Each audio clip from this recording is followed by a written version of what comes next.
Good evening. My name is Kate Hedlund. I'm with Cook County Health. Tonight we have Dr. Stephen X joining us, Division Chair of Emergency Medicine and Toxicology at Cook County Health. As a reminder, if you need help with an appointment or have a medical question, you can reach out to our health system at 312-864-0200. Welcome to the show, Dr. X. Thanks, Kate. What can you tell us about what you do at Cook County Health? Sure. I'm an emergency room doctor, so I work half my time in the ER seeing patients. The other half of the time, I'm a medical toxicologist, and I'm involved with doing consultations. We have a very large training program. We train both emergency medicine residents and also specialists in toxicology, poisoning. Tell us what your role is related to opioids. Sure. So, as a specialist in emergency medicine and toxicology, this is a topic we just couldn't avoid. It really just over the past decade has come at us really with an incredible ferocity. So just the number of patients affected with opioid use disorder has been stunning to watch. And the mission of our hospital, Cook County Health, is to take care of folks with any sort of medical illness. But as being specialists in this area, it really was our responsibility and our duty to step up and get involved. So we've done a lot in this space. For those who might not understand, what is classified as an opioid? Sure.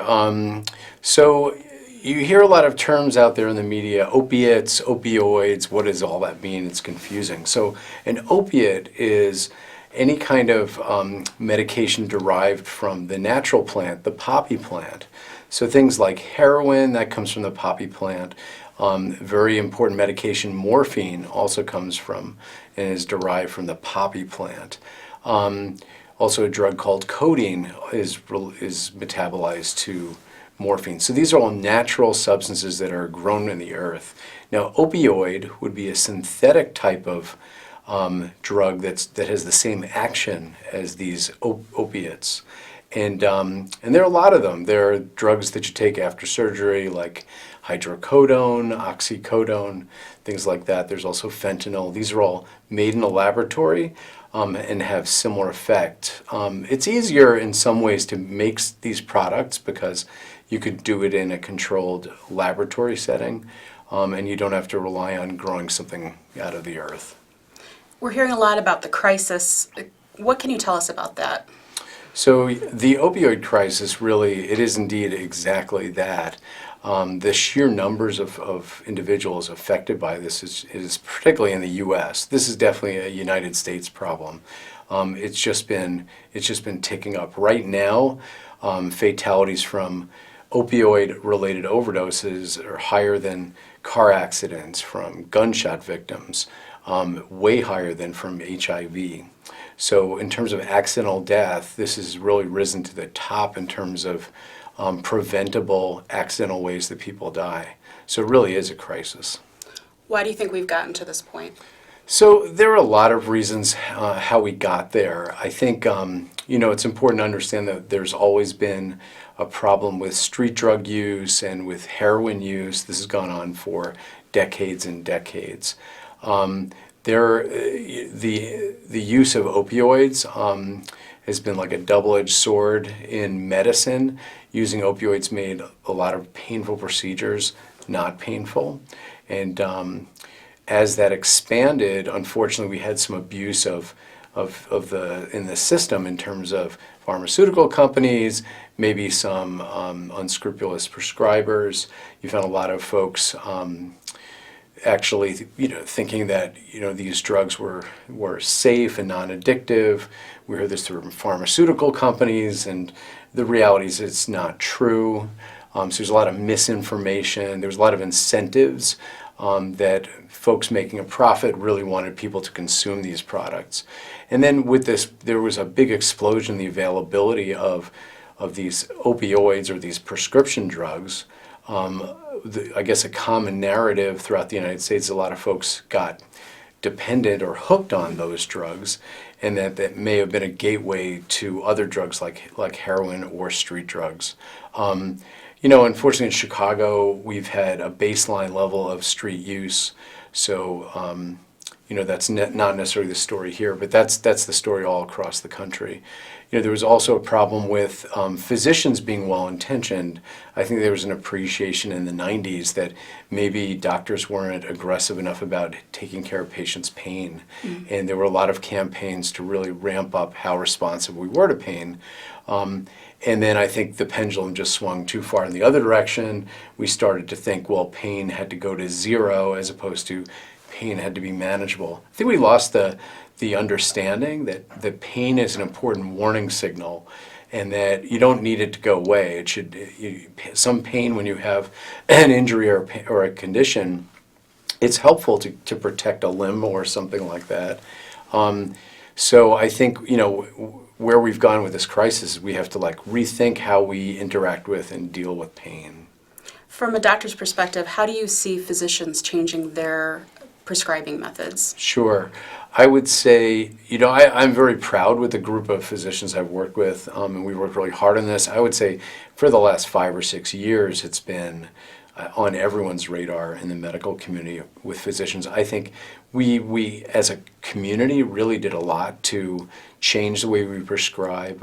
For example, in our emergency room, about 2 years ago, we rewrote our opioid prescribing guideline. So it used to be, one doctor would prescribe 15 tablets, another would prescribe 30. It was pretty much up to the choice of the doctor, but as a group, we all got together and we decided, no, for painful conditions, we won't give more than 3 days supply until you go see a specialist or your primary doctor. We don't refill chronic opioid prescriptions.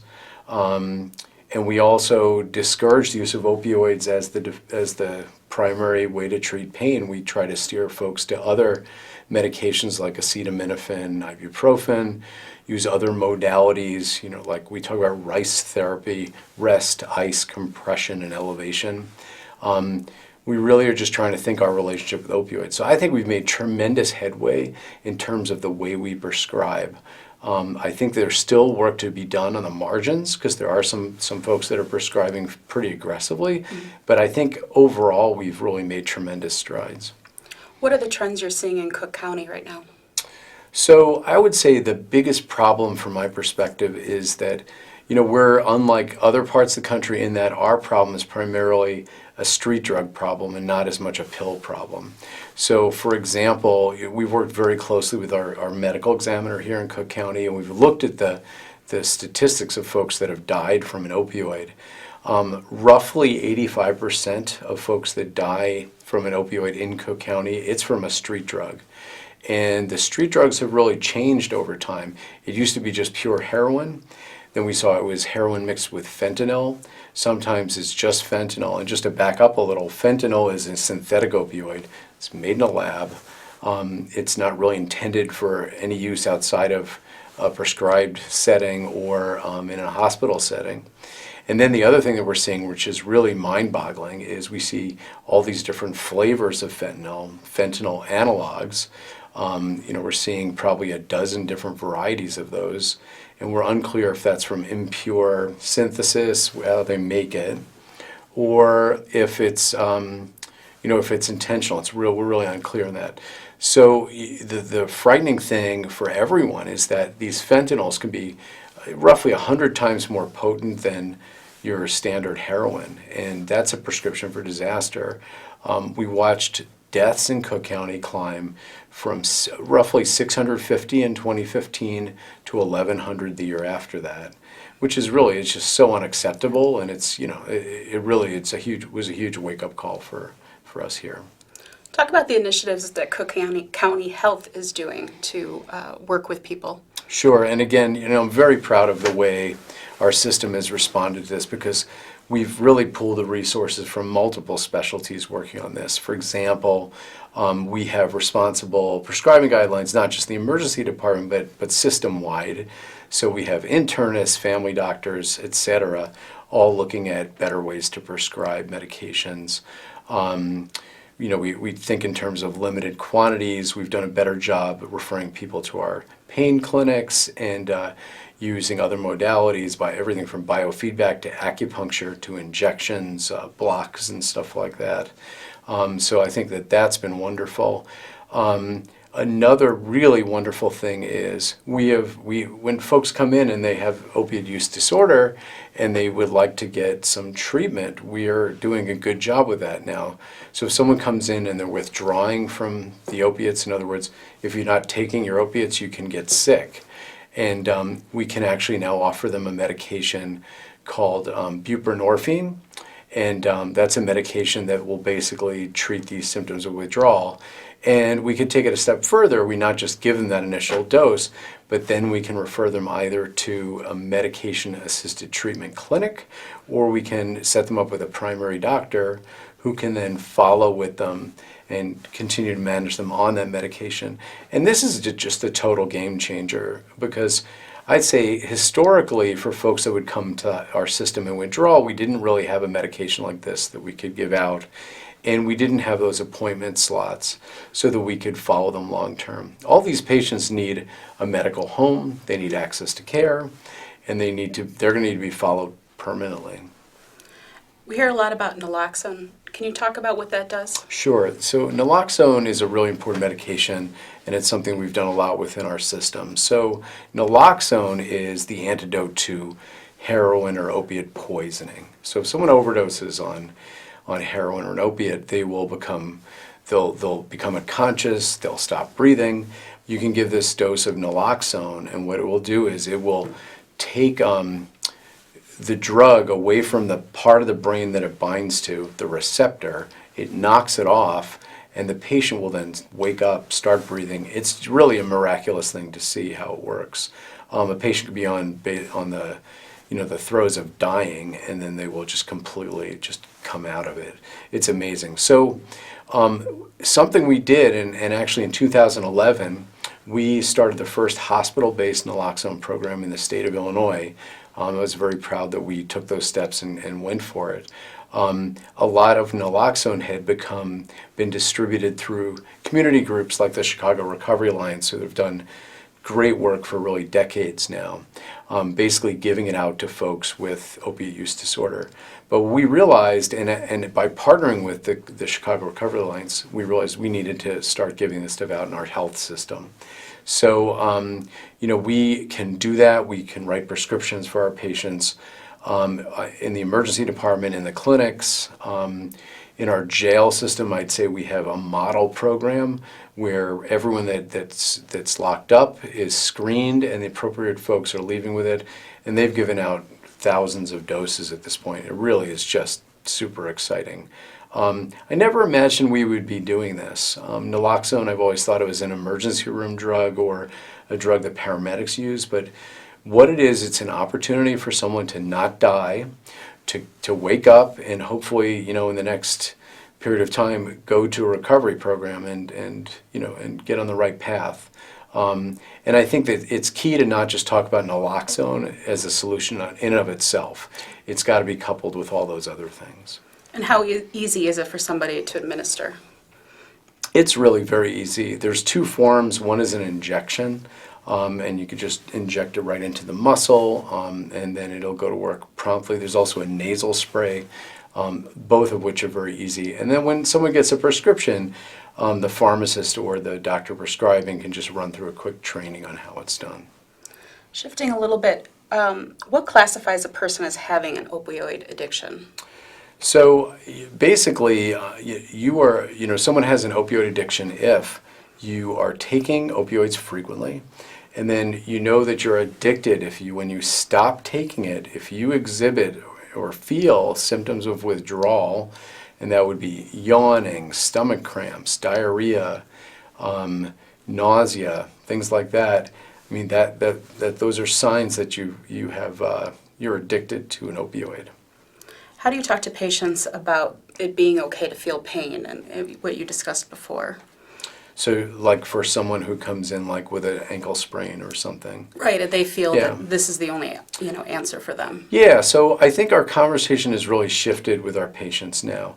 What I like to tell a lot of our patients, particularly folks that are looking for, to continue an opioid prescription that I've got, I would say, I'll talk to them exactly what we've talked about. I'll say, we've been part of what's created the opioid epidemic. We had no idea how quickly folks could become dependent on opioids, and we really want you to understand that, and we want to make sure we take steps so you don't go down that road. And so it's really, I think we do a lot of coaching, a lot of reassurance, and reminder that, look, your pain doesn't have to be zero. And again, like if someone sprains an ankle, like really, you elevate your leg, you ice it up, and you maybe use some compression bandage. That really can make a huge difference. And there have been studies comparing opioids to other medications like acetaminophen and ibuprofen. The difference is really minimal. In a lot of studies, there's no conclusive benefit for an opioid. And what's interesting about opioids, and this is what I'll also try to explain to patients, is if you take it for a long period of time, you actually can develop this effect called opioid hyperalgesia. So what the heck does that mean? That just basically means you're going to become hypersensitive to the same level of pain than you were before you were using opioids chronically. So folks who are on opioids for a long time, their perception of pain is much worse than before they went there.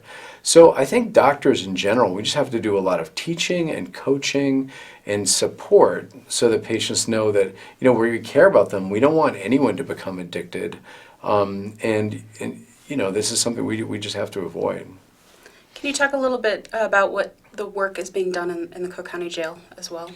Sure. So in the jail, in addition to the naloxone, they have also looked at starting other types of medications to treat opioid use disorder. And that would, depending on the patient and the scenario, some folks are on methadone, so they'll continue them on methadone. Some are started on the Suboxone or the buprenorphine. Some may be candidates for something called naltrexone. Naltrexone is an interesting medication. It basically is an injection, and once you get it, if you use an opioid, it basically just shuts it down, so you'll get no effect from it. So I think the most important thing is every patient has to be viewed as an individual. Between them and their doctor, they need to have a conversation about which is the best approach for them and go from there.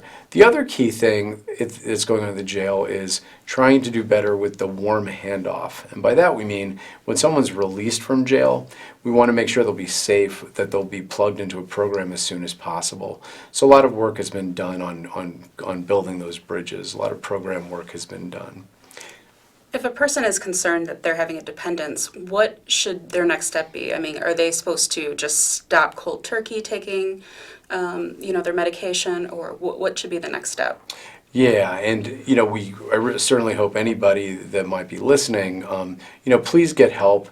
Certainly in our system, we are very tuned into this. So there are many ways. You have the number here that an appointment can be made. If someone is in acute withdrawal, they can just come right into the emergency department and we'll be happy to get them started. We can, for appropriate patients, we'll start them on the buprenorphine right there and we will give them an appointment when they leave. The state of Illinois has done a great job. I don't know the number offhand, but there is a hotline you can call. The city is also involved with some programs. And then, there are also online, you can look up what doctors have something called an X waiver, or that have the ability to provide buprenorphine. But again, the key thing is to find a program and look for care. Again, in Cook County, we're a great resource, and I think more systems are developing these resources as well. What are you hearing from other physicians at other hospitals about this? So, it's been very interesting. We've participated in a lot of groups throughout the city in terms of how we're all responding to the opioid use crisis. And a lot of systems are building infrastructure. So I'd say different systems have different strengths for what they could do. Some are able to initiate buprenorphine treatment or struggling to get those follow-up appointments. I think we want more primary doctors trained to be able to use buprenorphine. So I think we just want to see more capacity. I've spoken to some hospitals in the suburbs where they're having a tougher time, but again, it depends on the system. So I think this is something that we appreciate the resources that we've gotten from the government, and this is something we have to focus a lot of attention on. Are you finding that the government is being supportive about the work that's being done? Yeah, so I would say really for the last 5 to 6 years, we've seen tremendous resources come our way in terms of being able to build up capacity for all these different response measures. So I would say, these 2 administrations that we've most recently seen have done an awful lot. And these are great programs that we have now. And being a hospital that we want to be access for everyone, we'd like to keep these resources going regardless of the funding structure if possible. What do you think people don't understand about opioid addiction? I think that people don't realize how many people are affected. I think also people don't realize that it cuts across all sorts of people. I think people don't realize that it's really a disease, and that we should think of it like asthma or diabetes or hypertension. It's a disorder where you will get sick and you will have periods where you're well managed, and there'll be other periods where you're going to relapse. And that we have to approach these people without stigma and without judgment, and that we have to be there to help them and provide resources. Is there anything else you want to add? Just one other thing that we're doing at the hospital, I'd like to make a shout out for our recovery coaches. So in our emergency department, we have peers, folks that have actually had opioid use disorder or maybe not in their past, but they're there in our emergency department, also in our clinics, and they, it's just so interesting. I've spoken to a lot of folks suffering from this, and I'm very interested in this, but I find that the addition of having that peer there just brings it to another level. And these folks are not only able to support them during their time, like in our ER or in the clinic, but can even physically bring them to treatment. So I'm extremely grateful that we have them in our system. Why do you think something like that is so important? That they get connected right away? Mm-hmm. Yeah, I think because I can tell you've been an ER doctor for many years, and handing someone a sheet, as opposed to having that human touch of someone that demonstrates that they really care how it works out for you, and actually brings you there. I think that human dimension is, it's not replaceable. Great, thank you.